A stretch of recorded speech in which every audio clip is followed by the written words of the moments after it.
सारा खातून लिखती हैं,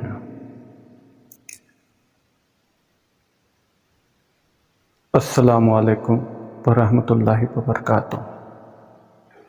आपको मेरी तरफ से वालेकुम अस्सलाम वरहमतुल्लाहि वबरकातुहू।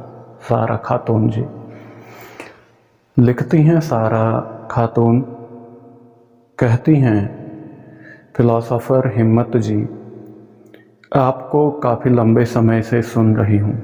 आप एक बेबाक और इखलाकी व्यक्ति हैं। आपके अंदर सच्चाई को बयां करने की क्षमता है। दुआ करती हूँ कि अल्लाह ताला आप पर हमेशा रहमत बनाए रखे, जिसकी वजह से आप सच्चाई को दुनिया के सामने ला सकें। आपका बहुत बहुत शुक्रिया।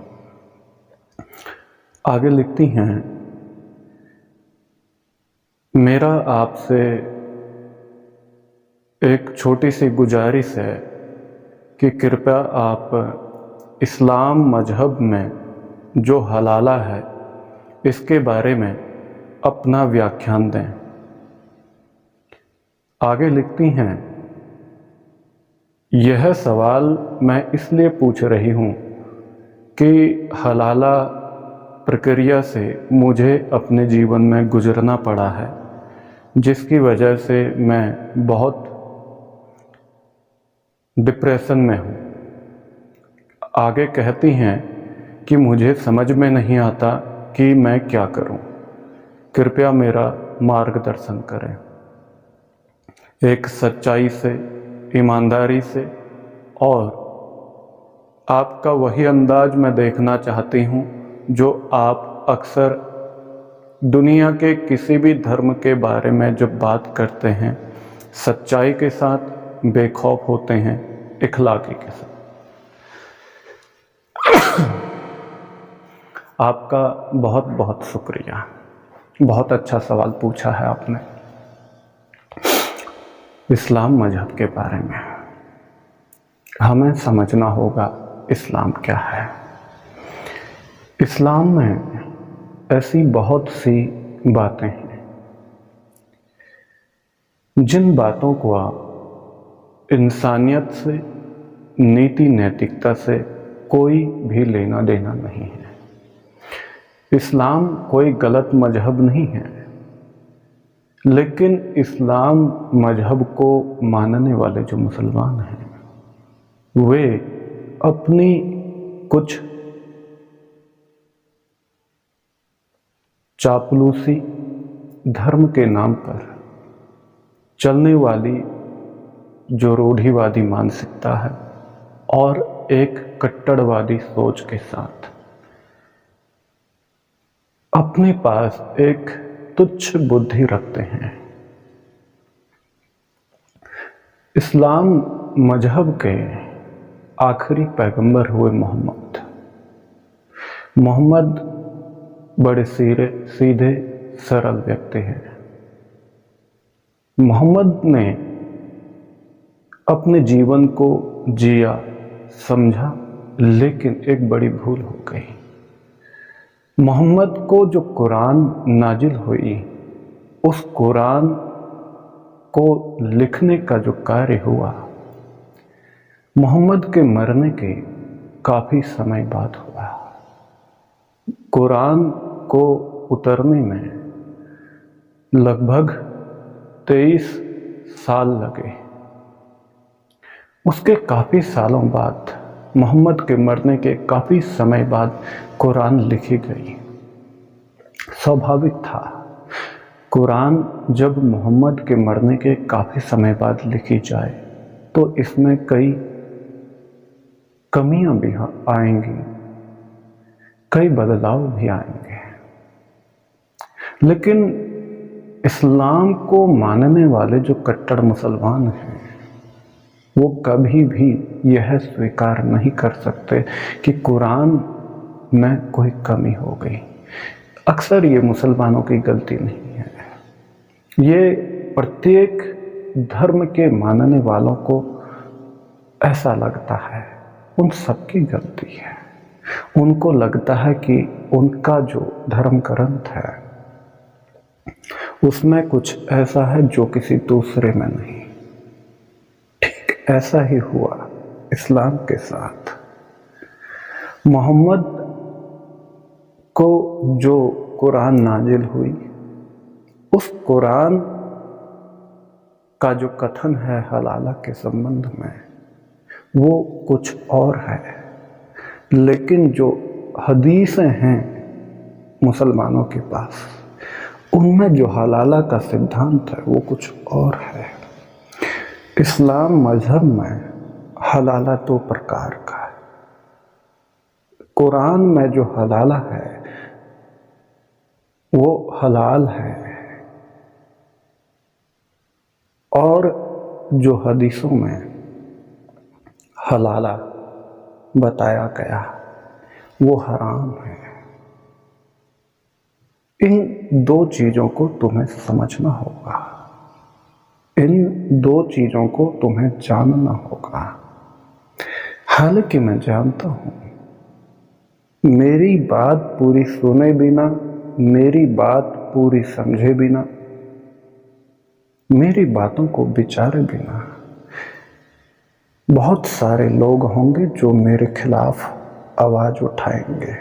हो सकता है मेरे खिलाफ फतवा जारी कर दें, लेकिन मेरे पास सवाल आया तो मैं सत्य बयां करूंगा, क्योंकि मैं जानता हूं भीड़ हमेशा सत्य का विरोध करती रही। भीड़ चाहे वो फिर किसी भी धर्म संप्रदाय की क्यों ना हो, वो सत्य को स्वीकार करने में डरती है। कुरान का जो हलाला है वो कहता है कि अगर कोई पति पत्नी एक दूसरे को तलाक दे दें, उसके बाद वह पत्नी किसी दूसरे आदमी से विवाह कर ले और दूसरे आदमी से विवाह करने के बाद अगर वो उस औरत का पति जो दूसरा विवाह है या वो मर जाए अर्थात फौत हो जाए, या फिर किसी कारण से उसके दूसरे पति से उस औरत का निकाह टूट जाए अर्थात तलाक हो जाए, तो यह औरत वापस अपने पति के साथ रह सकती है, निकाह कर सकती है। ये बात थोड़ा ठीक मालूम पड़ती है। अगर किसी औरत का पति मर जाए, वो वापस अपने पहले पति से विवाह कर ले, या किसी औरत का जो पति है उसके साथ उसका तलाक हो जाए तो वापस पहले पति के पास जा सकती है, निकाह कर सकती है। ये बात नैतिकता के आधार पर सही मालूम पड़ेगी, लेकिन दूसरी तरफ जो हदीसों में हलाला है, उस हलाला की वजह से मुसलमानों में बहुत ज़्यादा उपद्रव हुए, मुसलमानों में बहुत ज़्यादा राजनीति हुई, मुसलमानों में जो इनके बैठे हुए मौलवी मौलाना मुल्ले हैं उन्होंने अलग अलग नियम बनाए जिनका कुरान से कोई लेना देना ना था, जिनका नैतिकता से और नीति से कोई लेना देना न था, जिनका मानवता से कोई भी लेना देना नहीं है। इन मौलवी मौलाना मुल्लाओं ने हलाला के नाम पर ऐसे नियम बनाए कि जिनमें औरत की इज्जत लूट ली गई। धर्म का पाठ उस औरत के मस्तिष्क में ऐसा डाला गया कि उस औरत को कभी समझ ना लगे कि उसके साथ गलत हो रहा है, उसके साथ बलात्कार हो रहा है। इसे थोड़ा समझना होगा। सारा खातून हैदराबाद के रहने वाली है, हैदराबाद भारत की रहने वाली। इन्होंने मुझे बताया कि इनका जो हलाला था वो मौलाना के जरिए हुआ। हलाला एक बार ना हुआ, हलाला 2 से 3 बार किया गया। पहला हलाला जो हुआ वो इनके ससुर के साथ हुआ। पति से तलाक के बाद ससुर के साथ हलाला किया गया। वहां से वापस पति के पास रखा जाता है, फिर तलाक दे देता है पति दूसरी बार। फिर देवर के साथ इनका हलाला हुआ। हलाला हुआ नहीं, हलाला कराया गया। जानबूझकर राजनीति। देवर ने मौलाना से कुछ बातें की, मौलाना ने देवर के साथ हलाला करवाया। तीसरी बार जो हलाला कराया गया वो मौलाना ने खुद किया। कहती है कि मैं बहुत पीड़ित हूं। कहती है कि कभी कभी मन करता है कि आत्महत्या कर लूं। पहली बात, ये जो मौलवी मौलाना मुल्ला हैं, इन लोगों ने ऐसी पता नहीं कितनी औरतों के साथ हलाला करवाए। अपनी जिस्म की भूख मिटाने के लिए औरत का शोषण किया, अपनी हवस मिटाने के लिए पता नहीं कितनी औरतों के साथ जबरदस्ती और ज्यादती की। औरत को कठपुतली खिलौना बनाकर रख लिया। धर्म के नाम पर,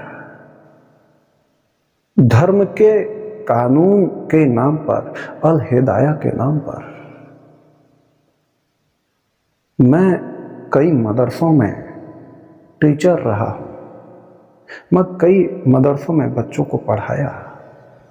मैंने खुद वहां ऐसी वारदातें सुनी हैं, देखी हैं। ऐसे कई बातें, कई घटनाएं। इस्लाम की तालीम जब मैं लेता था, जब मैंने दरसे निजामी की, उस समय ऐसे कई केस आए जो मैंने अपने आंखों से देखे। तब भी मैं यही इस तरह संशोधन करता रहा कि दरअसल इसके पीछे की कहानी क्या है। इसके सब बातों के पीछे एक ही जड़ है जो इस्लाम में कहा जाता है, औरतों को अपनी खेती समझो। अगर वो खेती तुम्हें फसल ना दे तो उस खेती को बदल दो। मुसलमान यही समझते रहे। औरत को खेती समझने का मतलब उन्होंने सोचा कि खेत में बीज बो दिया, औरत के साथ संभोग किया, अगर फसल उग गई, संतान पैदा हो गई तो ठीक, वरना खेत लावारिस छोड़ दो। अगर औरत से संतान पैदा हो गई तो ठीक, अगर ना हुई तो उस औरत को लावारिस छोड़ दिया जाता है। पति दूसरा निकाह कर देगा, उसको तलाक तलाक तलाक, 3 तलाक के नाम पर उसके साथ शोषण हो जाता है। औरतों के साथ इस तरीके से खेला जाता है कि कभी तुम सोच ना पाओगे। मेरे जानने वाले एक मौलाना है, उन्होंने 4 विवाह किए। कुरान कहता है कि आप दूसरा विवाह तभी कर सकते हैं जब आपकी पहली पत्नी आपको परमिशन दे, लेकिन उन मौलाना ने 4 विवाह किए, किसी भी पत्नी से कोई परमिशन ना ली। उनकी जो पत्नी है वो मुझे अपना भाई समझती है। जब मुझे जहर दिया गया था उस समय अगर सबसे ज़्यादा मेरी देखभाल किसी स्त्री ने की तो उन्हीं मौलाना की पत्नी ने मेरी देखभाल की। मेरे शरीर में पूरे कीड़े थे, कीड़े बन चुके हैं। उन्होंने मेरी बहुत ज़्यादा खुशामद की। आज उनकी खुशामदी की वजह से मैं जिंदा हूँ।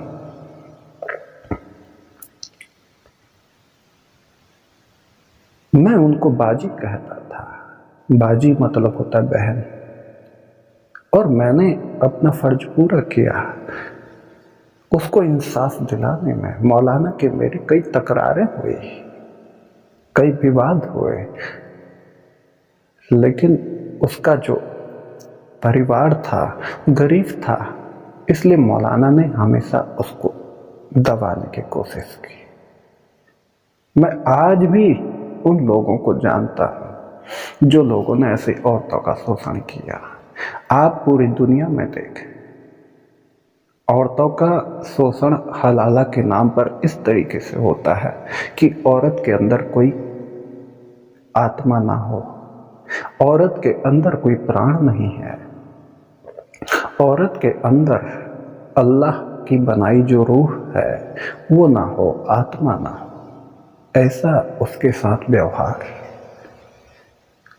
कई मौलाना कहते हैं कि जन्नत में जो हूरें मिलेंगी, औरतें मिलेंगी, वो 70,000 के वस्त्र पहनेगी। उसके बाद उनके जो पिंडियां हैं, पिंडियों के अंदर जो हड्डी है, हड्डी के अंदर जो गुदा है, वो गुदा भी साफ साफ आपकी आंखों से तुम्हें दिखेगा।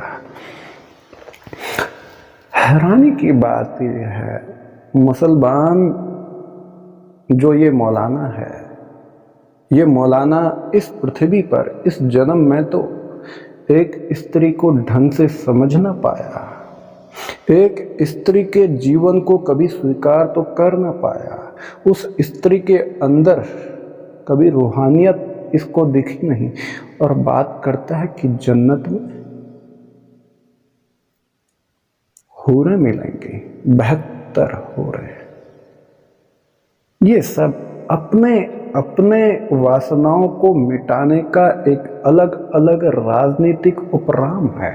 मेरे अपने दृष्टिकोण में, मेरे अपने दृष्टिकोण से स्त्रियों के साथ जबरदस्ती और उनको मानसिक गुलाम करने का ये आसान तरीका है कि उन्हें कह दो तुम्हारा पति कि तुम अधिकारी नहीं बन सकते, तुम्हारा पति अधिकारी है हर उस चीज का जो वो चाहे, और तुम्हारा फर्ज है उस पति की हर इच्छा को पूरी करना। इस तरीके से कई उपराम दिए जाते हैं।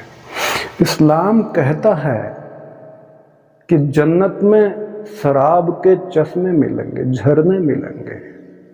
तो मैं कहता हूं, अगर जन्नत में, स्वर्ग में शराब के झरने मिलने ही हैं तो थोड़ा प्रयास, कोशिश यहीं से कर लो, आदत बना लो। शराब अभी तुमने कभी पी नहीं, और जन्नत में पूरे झरने बहते हैं जो शराब के, उनको पियोगे कैसे? कहीं ऐसा ना हो कि जन्नत में जो शराब के झरने हैं उन झरनों से तुम एक घूंट भी ना पी पाओ, तुम एक घूंट भी नहीं पी पाओगे, क्योंकि तुम्हें अभी आदत नहीं है। आदत बनानी पड़ेगी। एक स्त्री को तुमने जाना नहीं तो 72 स्त्रियों को जानने का सवाल ही नहीं बनता। ये 72 स्त्रियों के नाम पर औरत को गुमराह किया गया, ये मेरा अपना दृष्टिकोण है। औरत को मानसिक गुलाम ऐसा बना दिया, ऐसा निचोड़ दिया, ऐसा झंझोड़ दिया कि औरत कभी अपनी आवाज तक खुले में फैला ना सके। अपनी आवाज निकाल ना सके। औरत को ऐसा प्लास्टिक की तरह इन्होंने समझा कि औरत को जब चाहा तब तोड़ा, जब चाहा तब मरोड़ा। औरत के साथ हमेशा खिलवाड़ हुआ। पहली बात, जो पत्नी है उस पत्नी को तलाक देने की जरूरत क्या है, और अगर तलाक दिया जाए तो फिर ये कोई संबंध नहीं था। इस्लाम कहता है कि मैरिज एक एग्रीमेंट है, समझौता है विवाह, ये इस्लाम कहता है। विवाह अगर समझौता है तो समझौते को कायम भी रखा जाए। समझौते को जब मर्जी आई तब तोड़ा नहीं जाता। ये सब राजनीति है, सब व्यापार के नए नए संसाधन हैं। तुम्हारे जितने भी मौलवी मौलाना मुल्ले हैं, उन सभी की बात मैं नहीं करता। उनमें कुछ ऐसे भी मौलवी मौलाना हैं जो नेक दिल हैं, जो नीति और नैतिकता से चलते हैं, उनमें इंसानियत है। लेकिन ज़्यादातर तुम्हारे मौलवी मौलाना मुल्ला इस्लाम के नाम पर राजनीति चलाते हैं। कुरान के नाम पर, मोहम्मद के नाम पर, हदीस के नाम पर, सही मुस्लिम के नाम पर ऐसी राजनीति हैरान कर देने वाली है। पहली बात तो ये है, जब स्त्री को पहली नजर में देखा, क्या उस स्त्री में खुदा का नूर ना देखा? अगर एक स्त्री में खुदा का नूर ना दिखे तो फिर बेहतर स्त्रियों में कैसे देख पाओगे? तुम्हारी आदत इतनी है कि एक के बाद दो, दो के बाद तीन, तीन के बाद चार, चार के बाद 10, पता नहीं कितनी स्त्रियों का तुमने शोषण किया। हलाला के नाम पर एक औरत का बलात्कार इस तरीके से किया जाता है, उसकी इज्जत को ऐसे लूटा जाता है पैसे देकर। औरत की इज्जत को कुछ समझा ही नहीं। औरत के अंदर कोई आत्मा है ही नहीं। कई लोग मेरे खिलाफ कानूनी प्रक्रिया चलाने की बात करेंगे, लेकिन मैं कहता हूं मेरे खिलाफ कोई कानूनी प्रक्रिया चलाने से पहले एक बार मेरे दूसरे जो व्याख्यान हैं अलग अलग धर्मों पर, उनको भी पूरा पूरा देख लें। कहीं ऐसा ना हो तुम बहुत बड़े धर्म संकट में पड़ जाओ, क्योंकि मेरे जो तर्क हैं, मेरे जो विचार शैलियाँ हैं, वो किसी का समर्थन और किसी का विरोध नहीं करते। अगर तुम मेरे खिलाफ धर्म के नाम पर राजनीति चलाओ तो मैं उस राजनीति को बहुत अच्छे से जानता हूं कि राजनीति धर्म के नाम पर जो खेलता है, उस खेलने वाले व्यक्ति को कैसे जवाब देने हैं, उसी के धर्म किताबों से, उसके धर्म के ग्रंथों से, उसके धर्म के शास्त्रों से। इसलिए कहता हूं, सच को सच और झूठ को झूठ कहने वाला व्यक्ति ही मौमिन होता है, मुसलमान नहीं। मुझे मुसलमानों में आज तक एक भी मौमिन ना दिखाई पड़ा। पता नहीं कितने मदरसों में मैं रहा, कितने मदरसों में बच्चों को पढ़ाया, और कई ज़्यादा मदरसों से मैंने इस्लाम की तालीमात हासिल की, लेकिन हर जगह मैंने एक ही चीज़ देखी, धर्म के नाम पर एक अलग कूटनीति। मजे की बात ये रही कि जितने भी मैंने मदरसे देखे, जितने मैंने मौलवी मौलाना मुल्ले देखे, उनमें से कोई भी मोमिन ना दिखा। तुम मुझे दिखा दो एक मोमिन, पूरी दुनिया में दिखा ना पाओगे। मुसलमानों की भीड़ दिखा सकते हो, और वो भीड़ अंधे ही तो है। अंधों की भीड़ होती है, खुले आंख वालों की भीड़ ना मिलेगी। ये वही भीड़ है जिन्होंने मंसूर को कत्ल कर दिया। ये वही भीड़ है जिन्होंने सूफियों का कत्लेआम किया। ये वही भीड़ है जो मोहम्मद के खिलाफ खड़े हैं आज। तुम्हें लगता है कि तुम मुसलमान हो, तुम मौमिन हो, नहीं, तुम गलत हो। मोहम्मद जातिवाद के विरोधी थे। जातिवाद का विरोध मोहम्मद ने किया। लेकिन जितने भी मुसलमान मैंने देखे, चाहे वो अमेरिका में देखे हों, चाहे यहाँ इंडोनेशिया में देख रहा हूँ, या भारत में देखे हों, नेपाल में देखे हों, या श्रीलंका में देखे हों, या फिर दूसरे अन्य देशों में देखे हों, हर जगह मुसलमानों का एक ही नियम देखा, अपने नाम के पीछे अपनी जाति जरूर लिखते हैं। ये तो मोहम्मद को भी कुरैश बताने पर लग जाते हैं, जबकि मोहम्मद हमेशा जातिवाद का विरोधी था। मोहम्मद के नाम पर जातिवाद को इस तरीके से फैलाया गया, जिसके बाद इस्लाम का अंत निश्चित है, मुसलमानों का अंत निश्चित है। जो इस्लाम मोहम्मद बोलता है वो इस्लाम आज धरती पर मौजूद नहीं है। जिस इस्लाम की बात ये मौलवी मौलाना मुल्ला करते हैं, ये तो एक मुर्दा लाश है, इससे ज़्यादा कुछ नहीं। हजारों पाखंड इनमें हैं, हजारों कर्मकांड इनमें हैं, हजारों फिरके इनमें बन चुके हैं। ये किस बात के मौनी? यहां तक कि सारा खातून कहती है, उसके साथ इस तरीके से हलाला किया गया कि आज वो आत्महत्या का विचार रखती है। मैं कहता हूं सारा, आत्महत्या का क्या मतलब बनता है? अज्ञानी लोग आत्महत्या का विचार करते हैं, समझदार व्यक्ति आंख खोलकर जीने लगता है। वो हलाला नहीं, वो बलात्कार था।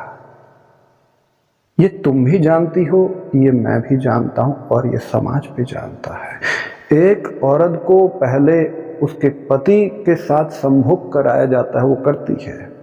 वही लड़की जब तलाक हो जाता है, वो उसके ससुर से, उसके पति के पिता के साथ संभोग करती है।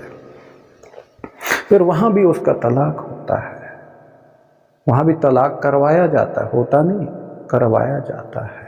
फिर उसके बाद उसका निकाह उसके तेवर के साथ होता है। वहां भी उस औरत को नोचा जाता है, घसीड़ा जाता है, उसको काटा जाता है। वहां भी संभोग और हवस के लिए वो निकाह था। उसके बाद देवर के साथ भी तलाक करवाया जाता है। अलग अलग साजिशें हैं, बड़ी बड़ी चालाकियां हैं। उसके बाद वापस वो पति के साथ निकाह करती है। जब ये कहती है कि मैं आत्महत्या कर दूं, मेरे को गलानी होती है सोचकर भी कि बार बार मेरा बलात्कार हुआ। ये तुम्हारी अकेले की बात नहीं है, और भी कई स्त्रियां हैं इस्लाम में जिनके साथ ये घटना घट रही है। मैं उन सबको यही कहता हूँ, ऐसे मूर्खों को छोड़ने के बाद कभी गले न लगाना। ऐसे मूर्खों को, ऐसे मूढ़ों को हलाला के नाम पर जो तुम्हें उछालने लगे एक दूसरे की गोद में, जो तुम्हें नोचने लगे, घसीटने लगे धर्म के नाम पर, तुम्हारे जिस्म के साथ खिलवाड़ करे, तुम्हें एक कठपुतली की तरह नोचे घसीटे खाए और काटे, जिनमें अमानवीय कृत्य तुम्हें स्पष्ट झलकता हो, दिखता हो, उन सभी चीज़ों को दूर कर देना अपने जीवन से। क्योंकि ये आदमी जो आज तुम्हें भोग रहा है, ये आदमी कल को तुम्हें फिर छोड़ेगा, फिर परसों फिर तुम्हें भोगने आएगा, फिर उसके अगले दिन। ये रवैया इनका चलता रहेगा। ये सारा का सारा जो खेल है ये हदीसों के नाम पर होता है। कुरान में जो हलाल है वो हलाला, वो ठीक मालूम पड़ता है, वो नैतिकता है। अगर किसी स्त्री का पति तलाक दे दे, वो किसी दूसरे आदमी से विवाह कर ले और वहाँ उसका पति मर जाए या फिर वहाँ किसी कारणवश तलाक हो जाए, तो वापस पहले पति से निकाह कर सकती है। ये तो ठीक मालूम पड़ता है, क्योंकि वो औरत की ज़िंदगी भी बचानी जरूरी है, ये ठीक है। लेकिन जो हदीसों के नाम पर ये जो मौलाना लोग पैसा ले देकर अनेकों प्रकार की चालबाजियां दिखाते हैं हलाला के नाम पर, ये सब हराम है, ये इस्लाम नहीं है। कई लोगों को चिढ़ मच जाती है जब मैं बोलता हूँ, ऐसे कई सिखों के भी ठेकेदार, कई मुसलमानों के ठेकेदार, कई हिंदुओं के ठेकेदार और कई ईसाई धर्म के ठेकेदार जो अक्सर मेरे खिलाफ आते हैं। मैं किसी का विरोधी नहीं हूँ, मैं जो स्पष्ट है, सत्य है, मैं उसके सामने लाता हूँ। मुझे क्या डर, मुझे क्या परवाह। सत्य को बयां करने में क्या हिचकिचाहट। ये खेल अकेले तुम्हारे सामने नहीं, ये दुनिया के अलग अलग धर्मों में सभी में मौजूद है, लेकिन उसके ढंग अलग हैं, उसकी नीतियाँ अलग हैं, हर जगह चालाकियाँ अलग अलग हैं। मैं ऐसे भी कई लोग जानता हूँ अलग अलग धर्मों के, कि जहाँ इस तरीके से औरत के साथ खिलवाड़ हुआ कि जिसे सोचकर भी हैरानी होती है। क्या ये औरत को परमात्मा ने इसीलिए बनाया था कि जब चाहो इसको नोच लो, खा लो और काट लो, और जब चाहो इसको धक्के मारकर बाहर निकाल दो? क्या तुम्हारा परमात्मा इतना बड़ा नपुंसक है कि औरत के साथ खिलवाड़ करते बार बार? तो फिर आदमी के साथ भी खिलवाड़ होना चाहिए। औरत को तो खिलवाड़ करने पर सजा मिलती है, आदमी को खिलवाड़ करने का अधिकार क्यों? औरत को अगर सजा मिलती है तो आदमी को क्यों नहीं मिलती? 72 हूरें अगर जन्नत में आदमी के लिए हैं तो फिर औरत के लिए भी 72 मर्द होने चाहिए थे, हिसाब बराबर होना चाहिए। तो ये एक तरफा हिसाब क्यों? एक तरफा हिसाब होने का मतलब है कुरान को जो लिखने वाला व्यक्ति था वो आदमी होगा, वो औरत ना हो सकती, क्योंकि जब आदमी होगा तभी तो इसने आदमियों को ही फायदे पर फायदे दिखाए। औरतों के लिए कुछ बचा ही नहीं, औरतों के कोई अधिकार है ही नहीं। मुझे किसी ने कहा कि तुम डॉक्टर जाकिर नाइक से बात कर सकते हो। मैं कहता हूँ ऐसे हजारों डॉक्टर जाकिर नाइक अगर मेरे सामने आए तो सब धराशायी होंगे, क्योंकि मेरे जो विचार शैली है वो तुम्हारे हिसाब से नहीं चलेगी, वो दुनिया के किसी भी धर्म ग्रंथ शास्त्र किताब की मर्यादा से ना चलेगी, वो मेरे हिसाब से चलेगी। बात मैं तुम्हारी किताब से ही करूंगा, बात किताब तो तुम्हारी होगी लेकिन व्याख्यान मेरा होगा। मोहम्मद जो कहता है मैं उसको बोल सकता हूँ, जीसस जो कहता है मैं वो बोलूँगा, नानक जो बोलता है मैं वो बोलूँगा, कृष्ण जो बोलता है वो मैं बोल सकता हूँ, वही मैं बोलता हूँ। जो बुद्ध बोलते हैं वही मैं बोलूँगा, जो महावीर बोलते हैं मैं वही बोलूँगा।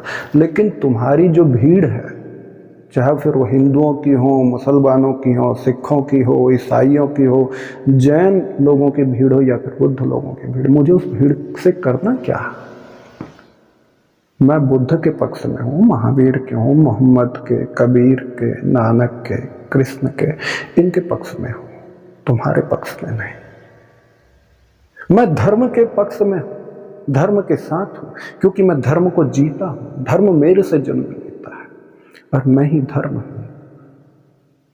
तो मुझे तुम्हारे द्वारा बनाए गए ये 4000 से ज्यादा धर्म के नाम पर अलग अलग चलने वाले संप्रदायों से क्या मतलब? इन तमाम धर्मों ने हमेशा औरत को दबाया, कुचला, घसीटा, नोचा और औरत को हमेशा नीचा दिखाया। तभी तो स्वर्ग में 72 औरतों का प्रावधान कर दिया एक आदमी के लिए। लेकिन जो ये औरतें हैं, इनको स्वर्ग में कुछ ना मिलेगा। कम से कम हिसाब बराबर नहीं भी करना था तो कम से कम एक औरत को 40 आदमियों का प्रावधान तो कर लेते हैं। अगर आदमी को स्वर्ग में 72 औरतें मिल सकती हैं तो फिर औरत को भी स्वर्ग में कम से कम 40 आदमी मिलने चाहिए थे। आधा तो तब भी देते, औरत को अधिकार नहीं दिया।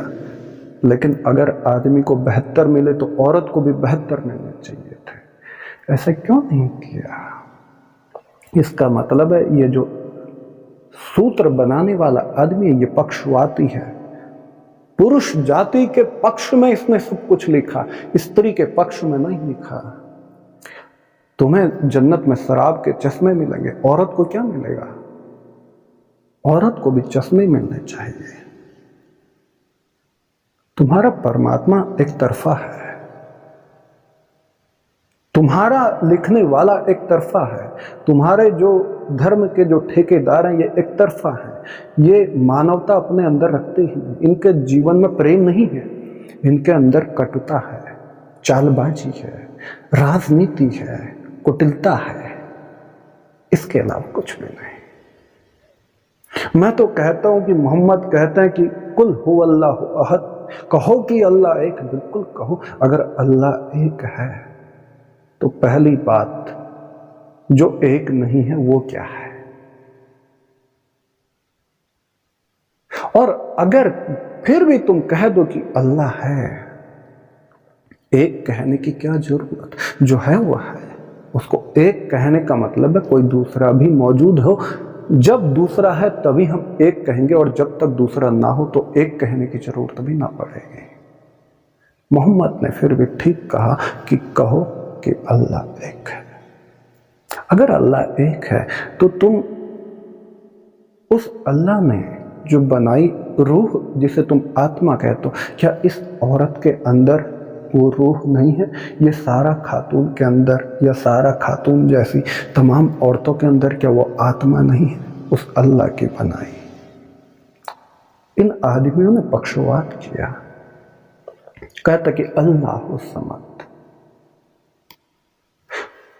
अगर कोई पूजने योग्य है,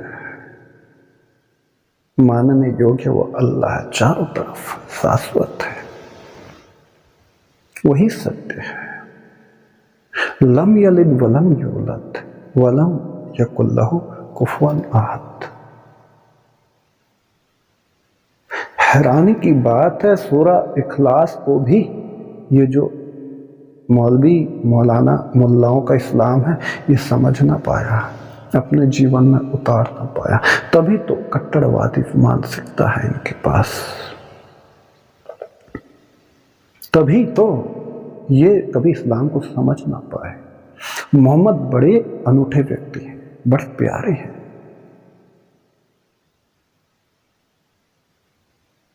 हीरा की पहाड़ियों पर जाते हैं, भेड़ बकरियां चराते हैं, कौंध कहीं अंदर बिचली, आयात आई, नाजिल हो गई आयात और बोल पड़े। कभी पढ़े लिखे नहीं हैं, गैर पढ़े लिखे हैं, कभी स्कूल नहीं गए, कोई अक्षर का बोध नहीं, ऐसा व्यक्ति जिस पर अल्लाह ने अपने कलाम उतारे, उन कलामों को मुसलमान समझ ना पाए, तभी तो जातिवाद में लिप्त हैं, मर रहे हैं, धर्मवाद, रूढ़िवाद अलग अलग ग्रुपों के में बटे हुए हैं। इतने कर्मकांड और पाखंडवाद जितने आज मुसलमानों में हैं, ये मोहम्मद ने जब शिक्षाएं दी उस समय नहीं थे। आज जितने इस्लाम के नाम पर नियम हैं बने हुए प्रचलित, इतने नियम मोहम्मद ने नहीं दिए।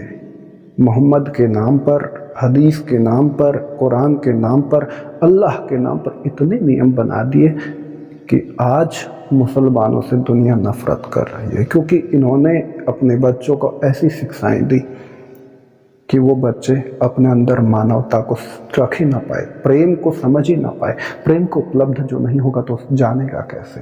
अभी पानी पिया नहीं कि प्यास का अनुभव होगा कैसे? यही हालत इस्लाम की है आज। इस्लाम वो बहती नदी है जो नदी चारों तरफ हरियाली फैला सकती थी, चारों तरफ लहलहाते अनाज को पैदा करने की क्षमता रखती थी। लेकिन जो तुम्हारे मौलवी, मौलाना, मुल्ला हैं, इन्होंने उस नदी को सुखा दिया जो आज मर चुकी है। प्यार ही प्यार था।